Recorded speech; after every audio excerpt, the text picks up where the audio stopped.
आप चाहते हैं कि स्टडी आईक्यू के हर एक वीडियो की नोटिफिकेशन आपको मिलती रहे तो आपको स्टडी आईक्यू चैनल को सब्सक्राइब करना है, बेल आइकन पर क्लिक करना है, जिससे आप कोई भी वीडियो मिस नहीं करेंगे। नमस्कार दोस्तों, मैं पहले आपको बता दूं कि ये जो वीडियो मैं बना रहा हूं ये उन सभी स्टूडेंट्स के लिए है जिन्होंने मैसेजेस किए थे। सिर्फ दिल्ली से नहीं, बाकी कई सारे राज्यों से मैसेजेस आए थे कि उनकी जो पढ़ाई है उसको लेकर वो बहुत ज़्यादा चिंतित है, क्योंकि यहाँ पर बहुत सारे ऐसे फैमिलीज़ हैं जो कि इस पैंडमिक के बीच में असक्षम हैं स्टूडेंट्स की, विद्यार्थियों की फ़ीस पे करने में। यहाँ पर कई सारे लोगों की जॉब्स गई हैं, सैलरीज कम हुई हैं। इसको देखते हुए यहाँ पर अलग अलग जगह अगर आप देखेंगे देश भर में तो यहाँ पर प्रोटेस्ट देखने को मिल रहा है। तो इस वीडियो में बेसिकली मैं एक तरह से दिल्ली कॉलेज के एग्जाम्पल्स लेकर आया हूँ कि वहाँ पर स्टूडेंट्स के द्वारा क्यों प्रोटेस्ट किया जा रहा है। इन सभी चीज़ों को देखते हुए चलिए आगे बढ़ते हैं। मैं हूँ अंकित अग्रवाल और अपडेट के लिए आप मुझे फॉलो कर सकते हैं इंस्टाग्राम, फेसबुक और ट्विटर पर। मेरे लेक्चर की हर पीडीएफ आपको फेसबुक पर तो मिलेगी, प्लस साथ में आप मेरा टेलीग्राम चैनल ज्वाइन कर सकते हैं by searching Ankit Agarwal official. और अगर आप यूपीएससी की तैयारी कर रहे हैं तो आपके लिए सुनहरा मौका है। स्टडी आईक्यू लाया आपके लिए स्मार्ट कोर्सेज, जिसके थ्रू आप अपनी प्रिपरेशन और भी ज्यादा अच्छे तरीके से कर सकते हैं। तो इस समय न्यूज में क्या चल रहा है, बेसिकली क्या हुआ है, दिल्ली के अंदर जो दिल्ली सरकार के द्वारा चलाए जाने वाले इंस्टीट्यूट्स हैं, ठीक है, वहां पर विद्यार्थियों के द्वारा, स्टूडेंट्स के द्वारा बहुत ज्यादा प्रोटेस्ट किया जा रहा है। क्यों? Against fee collection demand by their respective institute. तो यहां पर क्या हुआ है कि कई केसेस में तो यहां पर देखा जा रहा है कि पूरे साल भर का फीस एक साथ मांगा जा रहा है, एक सेमेस्टर का पूरा फीस एक साथ मांगा जा रहा है। और कई जगह तो यह भी देखने को मिला है कि फीस कम करने के बजाय बहुत सारे ऐसे इंस्टीट्यूट हैं जो अपनी फीस को बढ़ा रहे हैं। ये मैं प्राइवेट की बात नहीं कर रहा हूं, जो दिल्ली सरकार के अंडर में जो कॉलेजेस आते हैं उसकी मैं यहां पर आपसे चर्चा कर रहा हूं। अब यहां पर कई सारे एग्जाम्पल्स के तौर पर मैं आपको दिखाता हूं, जैसे कि दिल्ली के अंदर ये आपका दिल्ली टेक्निकल यूनिवर्सिटी है, जिन्होंने यहां पर एनुअल फीस मांगा है अपने स्टूडेंट से जुलाई के आखिरी वीक में। यहां पर आप देख सकते हो उन्होंने ये बोला कि स्टूडेंट्स को पूरे साल भर का फीस, जो कि बनता है करीब 1.9 लाख, मतलब कि जो बीटेक की पढ़ाई है, पूरे साल भर की पढ़ाई 1.9 लाख बनता है, जो कि 5 अगस्त को पे करना था। अगर वो पे नहीं करते हैं तो यहां पर 13 अगस्त को 2000 रुपीज पेनल्टी लगाई जाएगी और उसके बाद भी ये पेनल्टी धीरे धीरे बढ़ जाएगा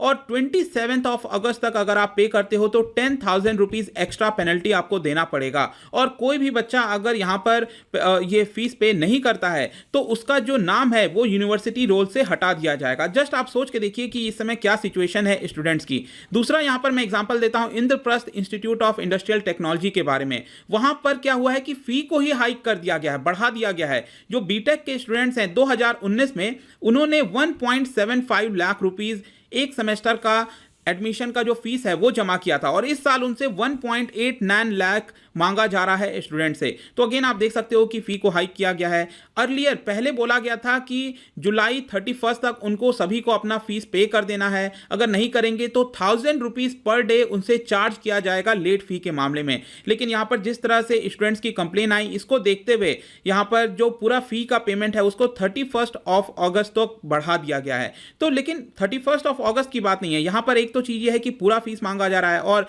इंद्रप्रस्थ के द्वारा यहाँ पर तो फीस भी बढ़ा दी गई है।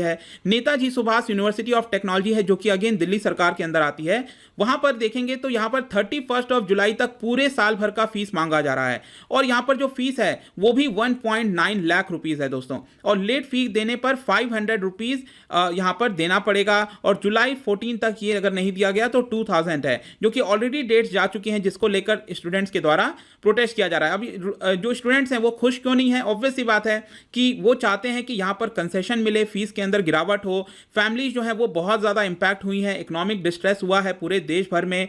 और जो इंस्टीट्यूट्स हैं वहां पर तो अभी पढ़ाई भी नहीं हो रही है, जो कॉलेजेस हैं वहां वो पूरी तरह से अभी क्लोज चल रहे हैं, अभी ओपन नहीं किया गया है, जिसकी वजह से ऑनलाइन क्लासेस चल रहे हैं। तो इन सारे सिनेरियोज को देखते हुए यहां पर जो स्टूडेंट्स हैं वो चाहते थे कि फी में कंसेशन किया जाए, गिरावट किया जाए, लेकिन हम यहां पर उल्टा केस देख रहे हैं। ऑल्दो यहां पर एक स्टूडेंट्स ने यह भी बताया कि जब एडमिशन लिया जा रहा था तो उनके कॉलेज के द्वारा बोला गया कि हर साल हम करीब 10 to 15% की बढ़ोतरी कर सकते हैं। लेकिन क्या आप खुद बताइए कि इस समय, इस पर्टिकुलर डिस्ट्रेस में, फाइनेंशियल क्राइसिस के समय, क्या ये फीस को बढ़ाना सही था कि गलत? ऑब्वियस सी बात है कि इस समय तो ये बर्डन को थोड़ा कम करने की कोशिश करनी चाहिए, लेकिन हम क्या देख रहे हैं कि इस बर्डन को बढ़ाया जा रहा है। दूसरा आप देख सकते हो कि अलग अलग स्टूडेंट्स के द्वारा क्या डिमांड आ रही है।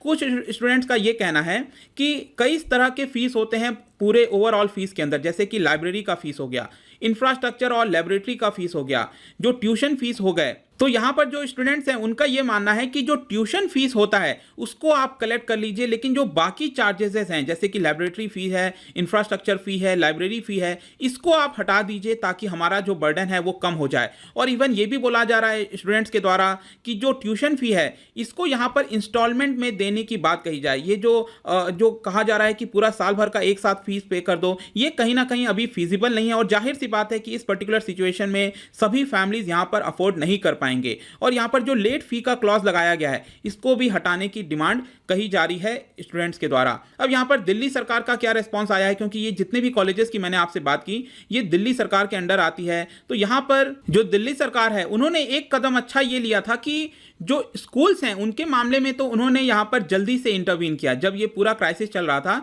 तो अर्ली इंटरवेंशन की वजह से यहां पर उनके द्वारा बोला गया कि जो प्राइवेट स्कूल्स हैं वो सिर्फ ट्यूशन फीस ही कलेक्ट कर सकते हैं, ऐसा पहले ही जो दिल्ली सरकार है उनके द्वारा बोल दिया गया, जो कि एक अच्छी बात है। उनके द्वारा यह भी बोला गया कि जो फीस है वो पूरे साल भर का एक साथ नहीं लेना है, उनको मंथली बेसिस पर ही फीस लेना है ताकि एक साथ पूरा बर्डन जो है फैमिलीज के ऊपर ना आए। और जो स्कूल्स हैं वो यहां पर पेरेंट्स को प्रेशराइज नहीं कर सकते हैं पूरे फीस को पे करने के लिए। तो यहां पर हम क्या देख रहे हैं कि एक तरफ स्कूल्स के मामले में जो कि एक अच्छा कदम लिया गया है, लेकिन यहां पर मैं आपको दिल्ली एजुकेशन जो सेक्रेटरी हैं दिल्ली के मनीषा सक्सेना, उनके द्वारा देखिए क्या बोला गया है। उन्होंने कहा है कि स्टूडेंट्स को जो है ऐसा नहीं सोचना चाहिए कि पूरा ब्लैंकेट रिडक्शन होगा। और मैं ये नहीं कह रहा हूं कि स्टूडेंट्स पूरे तरह से ब्लैंकेट पूरी तरह से फीस माफ चाहते हैं, लेकिन यहां पर उनका ये मानना है कि जो किसी भी स्टूडेंट्स को प्रॉब्लम है तो वो डायरेक्टली कॉलेज अथॉरिटीज के पास जा सकती है। देखिए ये तो अजीब सी विडंबना हो गई, मैं कहूंगा कि आप एक तरफ प्राइवेट स्कूल्स को डायरेक्ट ऑर्डर दे रहे हो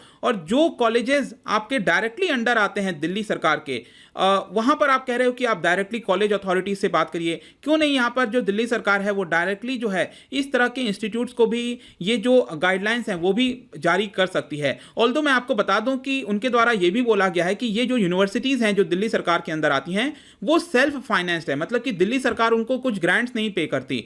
तो यहां पर ऑल्दो मैं ये भी कहूंगा as a students of economics की, अगर आप देखेंगे मेरे वीडियोस तो यहां पर लगातार मैंने आपको बोला है कि जो सरकारें हैं उनकी रेवेन्यूज कम हुई है। तो यहां पर पॉसिबल भी ये भी नहीं होगा कि वो डायरेक्टली ग्रांट्स इन एड दिया जाए इस तरह के कॉलेजेस को, लेकिन स्टिल यहां पर कुछ गाइडलाइंस जारी की जा सकती हैं। जैसे कि स्टूडेंट्स के सुझाव थे कि यहां पर जो पूरा फी है वो इंस्टॉलमेंट में लिया जाए, यहां पर कई तरह के जो बाकी फीस होते हैं उसमें गिरावट की जाए, इस तरह की चीजें तो एटलीस्ट सरकार कर सकती है। और मैं बता दूं जब भी इस तरह के क्राइसिस आते हैं तो उसमें ज्यादातर जो विद्यार्थी हैं स्टूडेंट्स हैं वही सबसे ज्यादा सफर करते हैं, क्योंकि उनके ऊपर बहुत ज्यादा ध्यान नहीं दिया जाता।